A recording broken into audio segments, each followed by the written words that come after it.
इस क्लास में जो हमारा नाउन का टॉपिक चल रहा है, उस नाउन के टॉपिक में हम लोग आगे चलते हैं और उसमें आज आप लोगों को जो सबसे महत्वपूर्ण चीज है उसको हम बताने चल रहे हैं। अभी तक आप लोग नाउन की definition, kinds, noun number, noun gender पढ़ चुके हैं। आज जो है वो है हम नाउन की पोजीशन आपको बताने चल रहे हैं। तो नाउन की पोजीशन आप समझिए।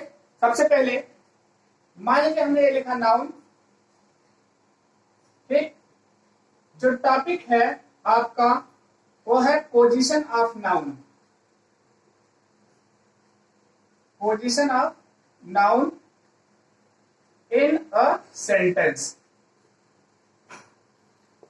कि मतलब एक सेंटेंस में नाउन को हम कहां कहां पर यूज कर सकते हैं या नाउन का प्रयोग कहां कहां पर कर सकते हैं। ये बहुत ही इंपॉर्टेंट टॉपिक है। आप चाहे सिंथेसिस पढ़ते हैं, सिंटैक्स पढ़ते हैं, सेंटेंस अरेंजमेंट पढ़ते हैं, जंबल पैसेज पढ़ते हैं, हर जगह पर इसकी जरूरत पड़ती है।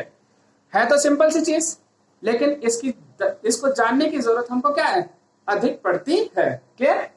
जैसे मान लीजिए पहला लिखा गया noun used as the subject of sentence, as the subject of sentence.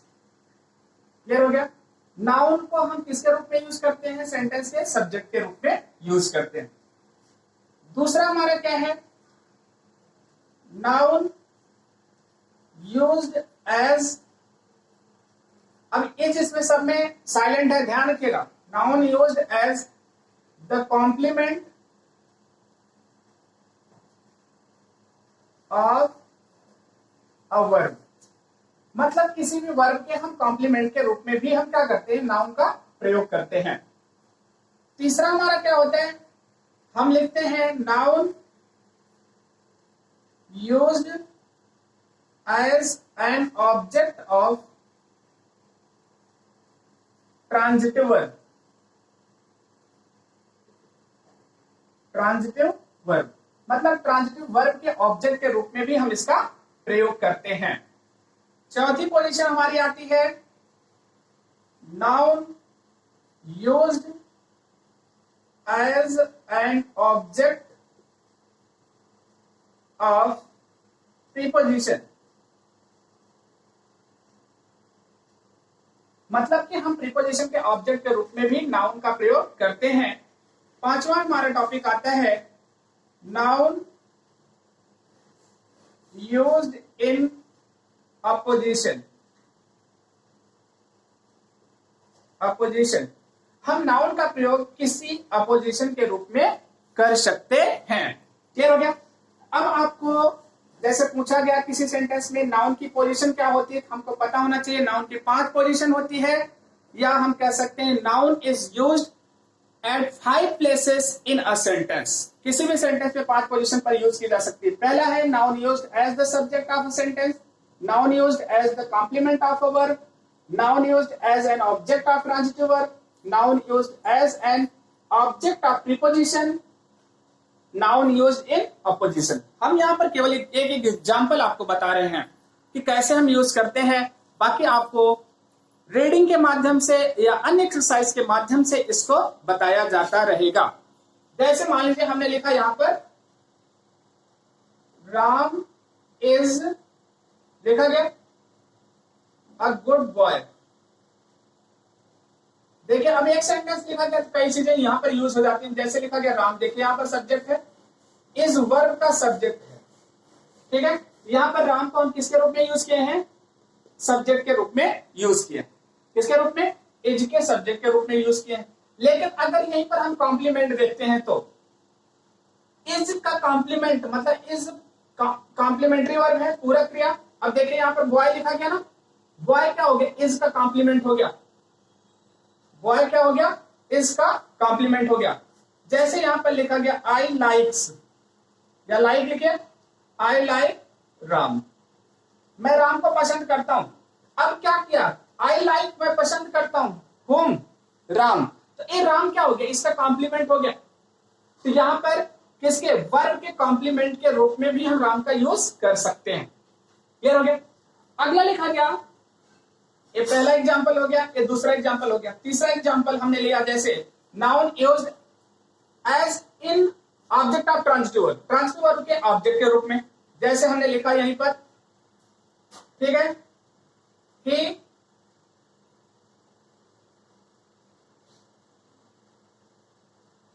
Is taught by, यहां पर एग्जांपल ये नहीं होगा, ऑब्जेक्ट ऑफ ट्रांसटिवर ना, जैसे मान लीजिए हमने यहां पर लिखा आई, सेंटेंस लिखा गया बीट राम, मैं राम को क्या करता हूं, बीट मतलब पीटता हूं। अब देखिए बीट क्या है, ट्रांजिटिव वर्ब है, इसके ऑब्जेक्ट के रूप में हमने यहां पर किसका प्रयोग किया, राम का प्रयोग किया है।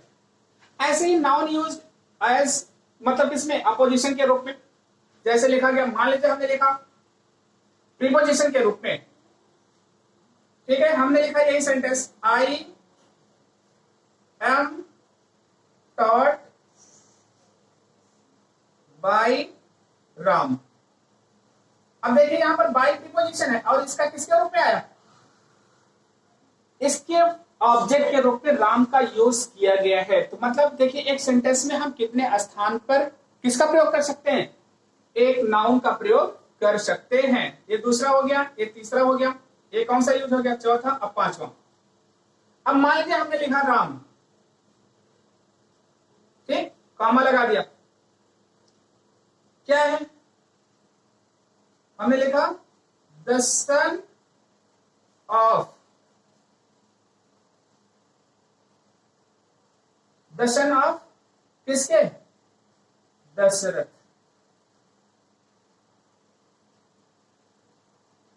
Ram the son of Dasharath was